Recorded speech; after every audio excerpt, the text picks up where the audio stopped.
पुढे गेलेला काळा टी शर्ट सुटला 4 सुटला या मैदानातला 4 मध्ये 3 गाड्या ती या ठिकाणी लढत चालू आहे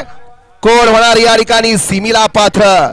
सुंदर अशी काटाकीर लढत आहे सगळ्याचाच कस पडलाय दोघात लढत चालू आहे पलीकडे सुंदर अशी गाडी पळते नाग्याने 916 वजीर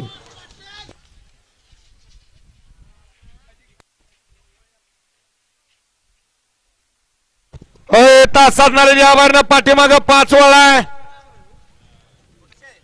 गडे क्रमांक 4 चा निकाल गडे क्रमांक 4 चा निकाल तास क्रमांक 4 वरून धावलेली गाडी आई तुळजाभवानी प्रसन्न रणजित सर निंबाडकर अजय जाधव कलेरोड या गाडीचा 1 नंबरला विजय बैलगाडी मालकाचं त्यावर बसणाऱ्या विठ्ठल नानाचं हार्दिक अभिनंदन आहे सुंदर गाडी पळाली उजवीला पळाला विठ्ठल ड्रायव्हर बोतकरांचा या ठिकाणी नाग्या पळाला आणि त्याच जोडीला डावीला पळाला पार्वती ज्वेलर्स खेड सेवापूरकरांचा 916 वजीर सुंदर गाडी सेमीसाठी पात्र गेली विठ्ठल ड्रायव्हर बोतकरांनी विजेत्या बैलगाडी मालकाचं विठ्ठल नानांचं हार्दिक अभिनंदन गाडी सेमीला पात्र नाग्या आणि वजीरची गाडी